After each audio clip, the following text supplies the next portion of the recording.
네, 주안의 만나 6월 18일 토요일 묵상을 함께 나누도록 하겠습니다. 오늘 말씀은 사무엘상 26장 1절에서 12절 말씀으로요.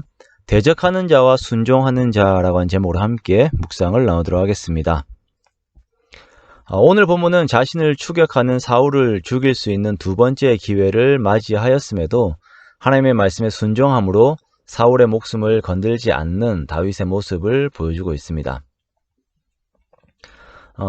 알파치노와 키아누 리브스 주연의 데블스 애드버킷이라고 하는 영화가 있습니다. 한번 제가 말씀드린 것 같아요. 알파치노는 악마로, 키아누 리브스는 시골에서 대도시로 올라온 한 남자로 표현이 됩니다. 저는 이 영화를 보면서 참 기억에 남는 장면이 키아누 리브스가 알파치노의 정체를 알게 되면서 이런 말을 해요. 성경에서는 내가 이미 졌다던데 지옥에 떨어질 거라고 하던데 라고 하는 이런 말을 하자 알파치노는 이렇게 말합니다. 그래도 노력은 해봐야지. 즉 하나님의 뜻을 알고 있으면서도 자신의 의지로 하나님을 대적하고 의도적으로 거부하는 그 사탄의 그 속성을 그대로 드러낸 것이죠. 그런데 지금 다윗을 쫓고 있는 사울의 모습이 그러합니다. 사울은 하나님께서 다윗을 이스라엘의 차기 왕으로 세우신 것을 알고 있습니다. 그러나 하나님을 거부하고 대적함으로 다윗을 추격해요. 다윗을 사냥합니다. 10사람 중 누군가 다윗이 광야 앞 하길라 산에 숨었다라고 하는 것을 고발을 하자 3,000명을 이끌고 사울은 다윗을 잡으러 갑니다. 하나님께서 사울에게 맡기신 군사들과 사람들의 역할은 무엇입니까? 그들의 역할은 하나님의 백성들을 그 대적들로부터 보호하는 것입니다. 그렇게 하나님의 뜻을 이루는 것이에요. 군사령관 아브넬의 역할은 이스라엘의 군대의 지휘관으로서의 그 영적인 책임이 큽니다.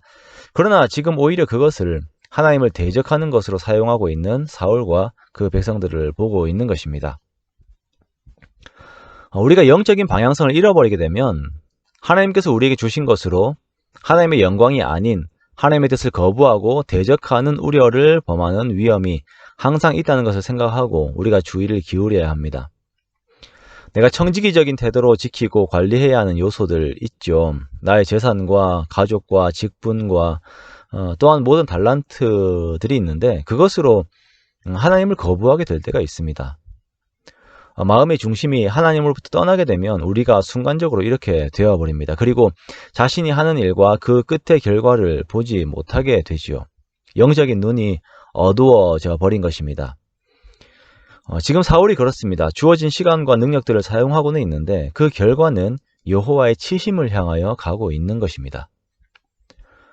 자, 이와는 대조적으로 다윗은 동일한 시대, 동일한 장소에 있으면서 하나님의 마음에 합당하게 결정을 하고 순종하는 것을 우리가 볼 수가 있습니다. 사울이 진을 친 곳을 본 다윗은 아비새와 함께 사울의 진영으로 내려가게 됩니다. 진영에 가보니까 근처에 가보니까 모두가 자고 있는 거예요. 사울도 자고 있고 아브넬도 자고 있습니다. 12절에서 이에 대해 설명을 하면서 표현하기를 하나님께서 이들을 깊이 잠들게 하셨기 때문이다 라고 말씀을 하세요. 자, 엔게디 광야 그 동굴 안에서와 비슷한 조건이 되었습니다. 아비새는 이것이 하나님께 주신 기회라고 말하면서 자기가 사울을 죽이겠다라고 말을 하지요. 그러나 다윗은 이 두 번째 시험에서도 하나님의 말씀 앞에서 자신의 의지를 죽입니다.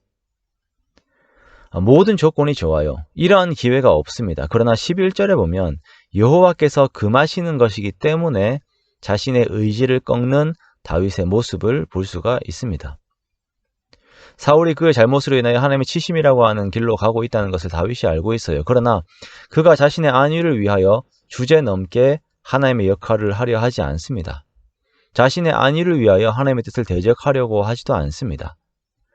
비록 그가 고난 가운데 있지만 나의 상황의 호전보다 더 중요한 것이 하나님의 말씀이 이루어지는 것이다 라고 하는 것에 그것에 큰 의의를 두고 있는 다윗의 이러한 결정은 우리 모두의 주가 되시는 예수님을 닮았기에 하나님의 마음에 합당하다라고 하는 평을 받는 것이죠. 다윗은 이렇게 사울을 죽이지 않고 그의 창과 물병만 가지고 진을 빠져나옵니다. 사랑하는 성도 여러분, 오늘 다윗의 이러한 모습을 보면서 우리의 모습들, 우리의 또한 결정들과 판단들을 판단과 결정이 순서가 되겠죠. 판단과 결정들을 우리가 다시 한번 돌아보기 원합니다. 우리가 하나님 앞에서 하나님과 나의 위치를 명확하게 하기 원합니다. 하나님께서 말씀하시는 분이시고 우리는 순종하는 자입니다. 사울과 같은 욕심이 생길 수가 있고 또한 다윗의 상황과 같은 그런 유혹이 올 수도 있습니다. 하지만 그러한 상황들 속에서 나의 뜻이 아닌 하나님의 뜻이 이루어지는 것에 내 삶에 의의를 두는 저와 여러분이 되시기 원합니다. 그리하여 하나님의 때에 하나님의 뜻이 형통하게 이루어지는 것에 순종함으로 함께 동참하는 저와 여러분의 복된 삶이 되시기를 주님의 이름으로 축원합니다.